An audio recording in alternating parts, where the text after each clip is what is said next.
اپنے خطاب میں فقیر سے سمائے نعرہ تکبیر، نعرہ رسالت، علماء اہل سنت، علماء اہل سنت۔ بسم اللہ الرحمن الرحیم، اتل ما اوحی الیک من الکتاب واقم الصلاۃ إن الصلاة تنهى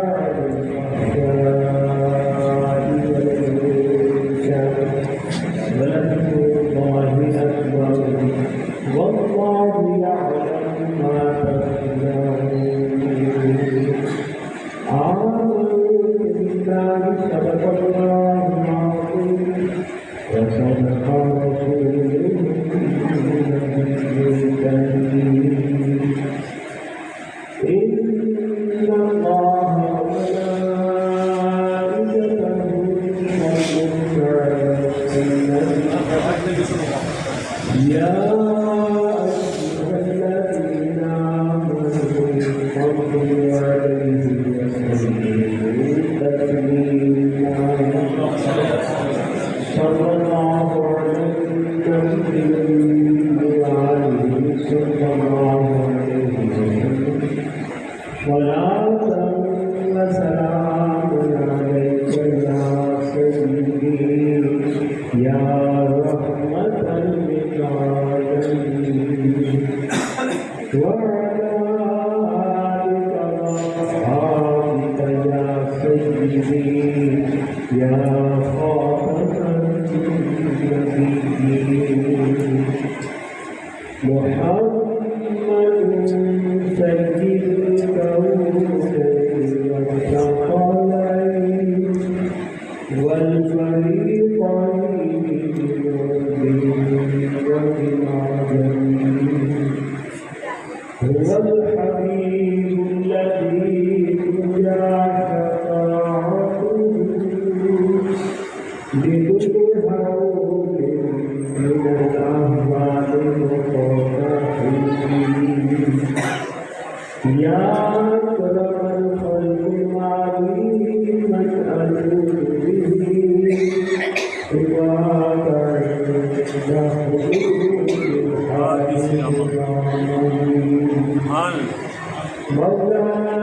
صل وسلم دائما أبدا على حبيبك خير الخلق كلهم يا صاحب الجمال ويا سيد البشر من وجهك المبين لقد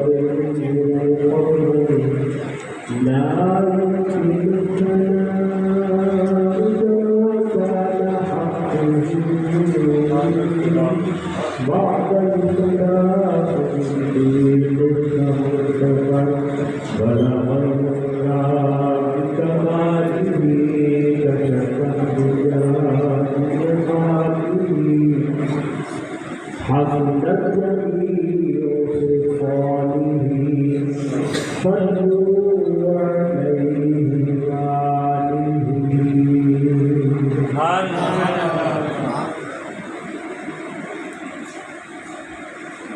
تاریخیاں ہر جوانی خون پر ہے یقین سب خصالے بھیجو درود ان پہ وفر آمین